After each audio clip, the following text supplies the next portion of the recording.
زندگی کے میرے اب تک کے رجحانات، ایک تحریر۔ آئیے بچپن سے لے کر اب تک میرے رجحانات کی بات کرتے ہیں۔ کیا پتہ آپ کو اس میں کچھ ریزمبلنس یا اپنا کچھ آئینہ نظر آئے۔ میں اپنے بنیادی رجحانات کو 3 ادوار میں تقسیم کر سکتا ہوں۔ ایک گاؤں میں بہترین اور شاندار بچپن، اور ایک انسانیت پسند صوفی۔ جب میں آئرلینڈ میں واٹرفورڈ شہر میں تھا کوئی 10 سال پہلے، تو گاؤں میں گزارے اپنے بچپن کے بارے میں بہت سوچتا تھا۔ میں واٹرفورڈ کے زمینی علاقوں کا اپنے گاؤں کی زمینوں، جنگل، ہرے بھرے گھاس سے موازنہ کرتا تھا۔ اگرچہ صفائی اور ہریالی کے لحاظ سے یہ مختلف تھا، لیکن پھر بھی ایسے علاقے تھے جن کے بارے میں اپنے گاؤں کی طرح سوچ سکتا تھا۔ بالکل ویسی ہی زمینیں، ویسی ہی پانی کے تالاب مجھے نظر آتے تھے جیسے میرے گاؤں میں تھے۔ میں اپنے گاؤں میں موجود چیزوں کی بہت زیادہ تعریف کرتا ہوں۔ میں اپنے گاؤں میں آزادی سے اپنے کتے کے ساتھ کہیں بھی جاتا تھا۔ بیریاں، کنڈی، توت وغیرہ چننا، تالابوں میں تیرنا، وہ سب یاد آتا تھا۔ ہمارے پاس ایک بڑا کوٹ یا گھر تھا جس میں بہت سی سہولیات تھیں، جس میں سے بہت ساری نیم مشینیں تھیں۔ ہمارے پاس کئی قسم کے پالتو جانور تھے: خرگوش، ہنس، مرغیاں، کبوتر، بکری، بھینس، گائے اور ایک طوطا بھی۔ ہمارے پاس نہ صرف گندم اور چاول وغیرہ، بلکہ تربوز، جو، شلجم، ٹماٹر، مرچ اور دیگر سبزیوں کی کاشت کے لیے زمینیں تھیں۔ تو یہ سب کتنا اچھا تھا۔ میں کئی سالوں سے بہت سی سائنس فکشن، ٹائم ٹریول فلموں اور میٹاورس ٹائپ ٹیکنالوجیز سے حیران رہ کر امید کر رہا تھا کہ ایک دن میں گاؤں میں اپنے گزرے ہوئے دنوں کو دیکھ سکوں گا۔ گاؤں میں سب لوگوں کے ملنے کی جگہ تھی جس کو ہوتاک کہتے ہیں۔ وہاں گاؤں کے باہر سے مہمان بھی آتے رہتے، اور ویسے بھی سب وہاں جمع ہوتے اور معاملات پر باتیں کرتے، مختلف قسم کے کھیل کھیلتے جس میں چنر، نوٹن، تاش اور بہت ساری دوسری گیمز شامل تھیں۔ 2 مسجدیں بھی تھیں اور وہاں کوئی بھی نماز پڑھاتا تھا۔ عید عاشوراء بہت اچھی طرح مناتے تھے، ہر گھر سے مٹھائی ملتی تھی۔ اسی طرح پٹاخوں کی عید جس میں بہت پٹاخے پھوڑتے، شادی، منگنی اور دوسری تقریبات ہوتاک میں ہوتی جس میں بریانی کی بڑی بڑی دیگیں چڑھتی۔ ایک کھوجی بھی تھا جو کبھی چوری ہوتی تو پیر دیکھتا، جنگل تک چلا جاتا، ہم سب اس کے پیچھے ہوتے۔ تالاب بھی تھا جس میں نہاتے، مچھلی پکڑتے، مزے کرتے۔ خیر یہ میرے رجحانات کے بارے میں ہے، سو مختصر یہ کہ انسانیت تھی، کوئی مذہبی فرق لوگ ہرگز نہیں کرتے تھے، سب مل کر خوش رہتے اور ایک دوسرے کے کام آتے۔ اور جب ہم کراچی منتقل ہوئے تو ابتدا میں کہانیوں کی کتابوں اور رسالوں سے بہت محظوظ ہوتا تھا۔ آنکھ مچولی، نونہال، تعلیم و تربیت، بہت سے دوسرے رسالے میرے پسندیدہ تھے۔ میں مذہبی کتابیں بہت پڑھتا تھا، قرآن مجید کو ترجمے کے ساتھ پڑھا، اسلام پر بہت سی دوسری کتابیں پڑھی۔ میں نے تصوف پر، کشف المحجوب اور صوفیانہ شاعری پر بہت سی کتابیں پڑھی۔ میں نے کئی موضوعات پر آیات کا مجموعہ لکھا، ان کا ترجمہ اور تفسیر کرنے کی کوشش کی۔ میں نے ایک فائل بنائی جس میں ہمارے ہیروز کی تصویریں، پاکستان، حب الوطنی، اسلام وغیرہ کے بارے میں پوسٹس چسپاں کرتا تھا۔ میں جمعے کے خطبات شوق سے سنتا تھا، اور ایک مسجد جو گھر سے بہت دور تھی، وہاں جا کر منگل اور جمعرات کو مذہبی مبلغین کی طرف سے تقاریر اور بیانات ہوتے تھے، وہ سننے جاتا تھا۔ میں سرکاری ٹیلی ویژن PTV بہت دیکھتا تھا۔ میں نے شام 5 بجے سے رات 9 یا 10 تک نشر ہونے والے تمام پروگرام کا اسکیڈول بنایا ہوا تھا، اور اس میں سے ایک پروگرام بھی مس نہیں کرتا تھا۔ بہت بعد PTV کا وقت بڑھا اور پھر دوسرا نیا چینل STN یا NTM آیا جو دیکھنے میں وقت گزرتا۔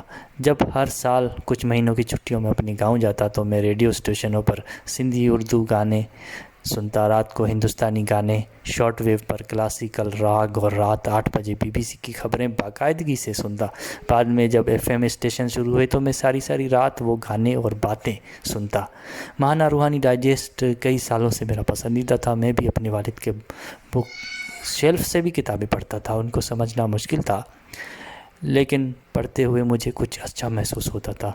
اس میں شاید کچھ لیفٹ کی باتیں، کچھ فلسفے کی باتیں، کچھ تاریخ کی باتیں شامل تھیں۔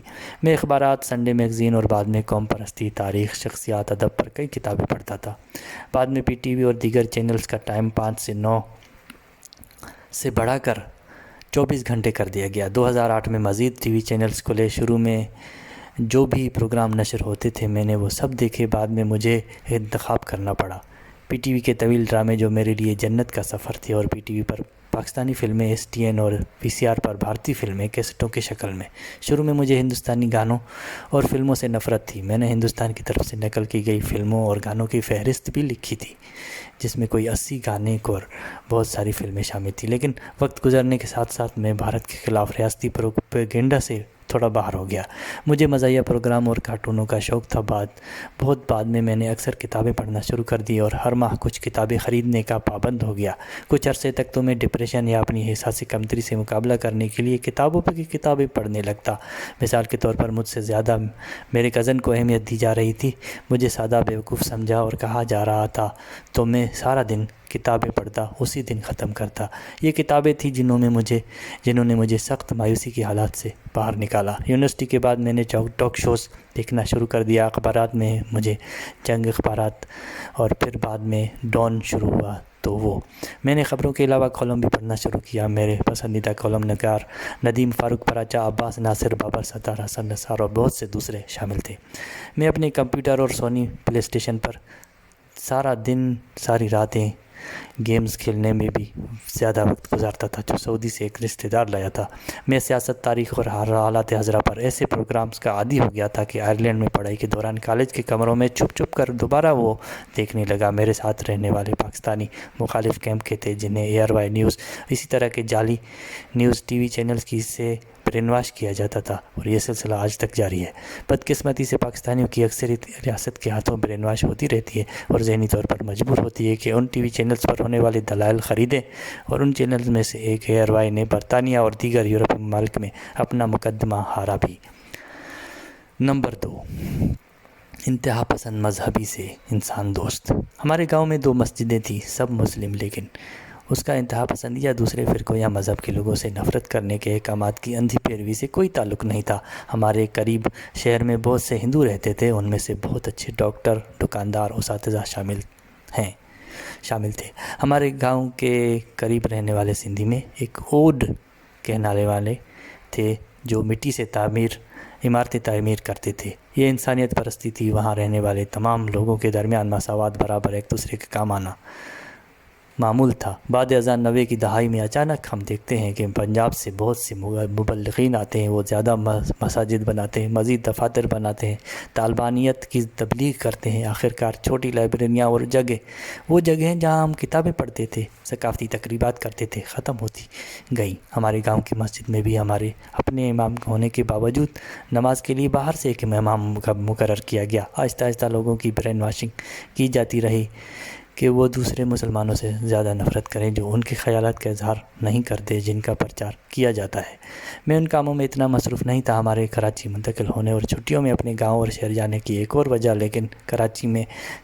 تھی، لیکن کراچی میں بھی ہر جگہ ہر روز پروپیگنڈا جاری رہتا، جس نے مجھے مذہبی اور قوم پرست بنا دیا تھا۔ قوم پرستی اور حب الوطنی سے بڑھ کر میں جنونی مذہبی تھا۔ ہر نماز پڑھتا، ساری تراویح، رمضان کے سب روزے رکھتا، داڑھی رکھی تھی، اور برابری کے بارے میں اپنے والد کی رائے کے خلاف تھا کہ دوسرے مذاہب والے ہمارے برابر نہیں۔ اس پر تفصیل سے بعد میں لکھوں گا، لیکن اس نے مجھے بہت متاثر کیا۔ تیسرا، روحانیت، تصور اور انسانیت کی طرف سفر۔ بعد میں رفتہ رفتہ میری سوچ، عقیدے کا نظام اور رائے انتہائی مذہبی اور قوم پرستی سے تصوف اور سوشلزم میں بدل گئی۔ میں بائیں بازو سے متاثر تھا۔ سبت حسن کی کتابوں نے مجھے سوشلزم کا حامی بنایا، لیکن اس سے بڑھ کر میں مساوات، مرثیت اور سادگی کے تصوف کے فلسفے پر یقین رکھتا تھا۔ جس عمر میں مجھے پیسہ، شہرت کمانے کے لیے محنت کرنے کی ترغیب یا حوصلہ افزائی کرنی چاہیے تھی، میں درویش یا فقیر کی زندگی چاہتا تھا۔ اس اثر نے مجھے بہت سستی اور کچھ کرنے کی آگ کی کمی کا شکار بنا دیا۔ مجھے آرٹس، ادب پڑھنے میں دلچسپی تھی، لیکن فنون لطیفہ کے بجائے میرے والد اور میرے ارد گرد کے لوگوں نے سائنس کی تعلیم حاصل کرنے کا سختی سے مشورہ دیا، وہ بھی صرف جاب حاصل کرنے کے لیے، جس سے میں نے ماسٹرز تک اس رسی کو پکڑے رکھا۔ پر بے دلی سے دل تو میرا ادبی کتابیں پڑھنے، پیش کرنے کے لیے آئٹمز بنانے میں گزرتا، اور اس شعبے کو آگے بڑھانے کے لیے میں نے کبھی کوئی پرفیکٹ یا کلیئر راستہ تلاش نہیں کیا۔ میں کتابیں پڑھنے کے لیے آرٹس یونیورسٹی کی لائبریری میں جاتا تھا، وہیں ہی میرے دوست سے، یعنی کہ سندھ یونیورسٹی میں، انجینئرنگ یونیورسٹی میں نہیں۔ اس کے علاوہ جب میں سندھی قوم پرستی پر کتابیں پڑھ رہا تھا اور بعد میں پاکستان کی حقیقی تاریخ کا علم ہوا تو میں انسانی حقوق کا حامی اور سیکولرزم کا بھی سخت حامی بن گیا۔ مجھے لٹریچر فیسٹیولز، میوزک فیسٹیولز میں شرکت کا شوق تھا۔ 2015 میں آئرلینڈ جانے اور پاکستان واپسی آنے تک اور 2018 میں جب میں سویڈن گیا تو سارے راستے ہیومنزم، سیکولرزم اور انسانی حقوق میری دلچسپی کے معاملات تھے۔ 2018 سے آخر تک جب میں 2-3 سال تک ڈیلیوری کے کاموں میں مصروف ہو گیا، میں نے خود مدد، سیلف ہیلپ کی کتابیں پڑھنے اور سننی شروع کی۔ اس کے بارے میں پروگرام دیکھنا، اس قسم کی کتابیں پڑھنا اور سننا، اور میں 2022 کے آغاز تک اس شعبے کا عادی تھا جس میں نے انہیں بعد میں پھر سننا چھوڑ دیا۔ یہ میری زندگی کی سب سے بڑی کہانی ہے اور میں اس پر لکھوں گا کہ اس نے میرا برین واش کیسے کیا اور میں مشکل سے اس سیلف ہیلپ کی زہر یا اس لت سے کیسے چھٹکارا پانے میں کامیاب ہوا۔ اب میرے پاس زندگی میں یہ انتخاب کرنا مشکل ہے کہ آیا سیاست، تاریخ اور سماجی امور میں سے متعلق بلاگ پڑھنا اور لکھنا میں سے کس کو انتخاب کروں۔ ادب، تاریخ، فلسفے میں گہری دلچسپی رکھتا ہوں اور کتابیں پڑھوں گا۔ تاریخ اور فلسفہ پر لکھوں گا جو کہ بہت پھر سے میری دلچسپی کا شعبہ ہے، لیکن ڈھیلا ڈھالا۔ عجیب بات ہے کہ میں نے اس ڈسپلن کی طرف جھکاؤ رکھتا ہوں، لیکن اس پر کچھ صوفی شاعروں کی شاعری اور انٹرنیٹ پر ہندو مت، بدھ مت، زین کے متعلق کے علاوہ اس پر کتابیں محفوظ نہیں کی۔ یہ دوسری فیلڈ کے بارے میں میری زندگی کے تجربے پر زیادہ انحصار کرے گا، لیکن میرے ساری تاریخ، سیاست، سماجیات، حالات حاضرہ وغیرہ پر کتابیں پڑھنے میں اپنی دلچسپی کم نہیں کر سکتا۔ اس موضوع پر لکھنے کو بہت کچھ ہے، لیکن بلاگ کی طوالت کی وجہ سے اسے گریز کر رہا ہوں۔ براہ کرم تبصرہ کریں، تجویز دیں، شیئر کریں۔ میں آپ کے قیمتی تبصروں کا پابند رہوں گا۔ اس کے لیے بلاگ کو پڑھنے کے بعد جو بھی محسوس ہو اسے لکھنے میں ہچکچاہٹ محسوس نہ کریں۔ سننے کا شکریہ۔